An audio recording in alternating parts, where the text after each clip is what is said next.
As the ballyhooed T-14 remains the tank equivalent of vaporware, an ambitious product that's more hype than reality, the 1990s vintage T-90 still is Russia's best tank.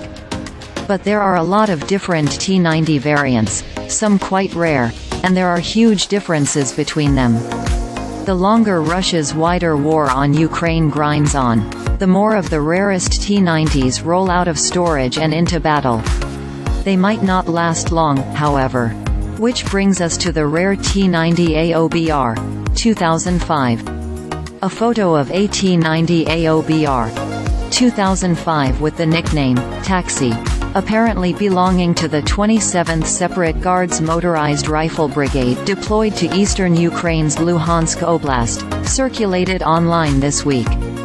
The T-90A Obr, 2005 is a modest upgrade of the more common T-90A Obr, 2004, which itself is the second major T-90 variant after the original T-90 Obr, 1992. Back in April, some befuddled Americans photographed an ex-Russian T-90A Obr, 2004 on a flatbed truck in Louisiana. It's clear the tank, nicknamed Maestro, and reportedly captured near Kharkiv during Ukraine's 2022 counteroffensive, was bound for a U.S. Army test site in Maryland.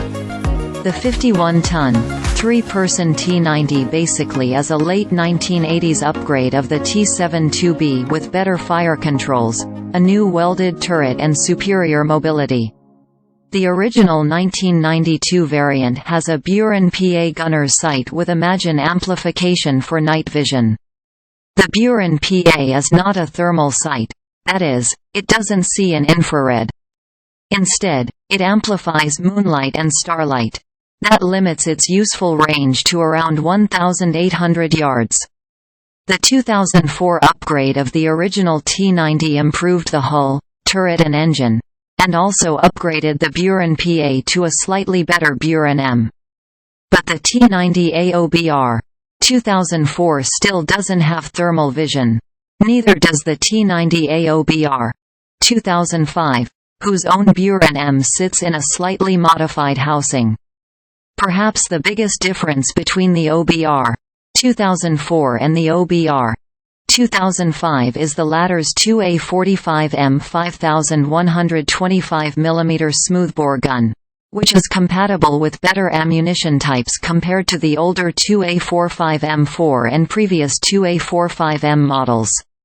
Russian tank maker Uralvagonzavod had produced just 150 or so T-90 Obr, 1992s when Russia's deep economic crisis essentially ended production of new tanks in the country. A frantic effort to sell T-90s to India in 1999 paid off. The injection of capital kept Uralvagonzavod in business. Deliveries of new T-90s to the Russian army resumed after a nearly decade-long break. The first few dozen were Obr, 2004s and Obr, 2005s. Then, in 2006, Uralvagonzavod achieved a major breakthrough. It sourced, from Belarus, Essa thermal sights with French optics. The T-90A finally had a modern infrared sight, one with a useful range out to 3,300 yards. This upgrade resulted in a new designation, T-90A Obr. 2006. Uralvagonzavod built 300 of them before production switched to the T-90M, with improved French optics, in 2017.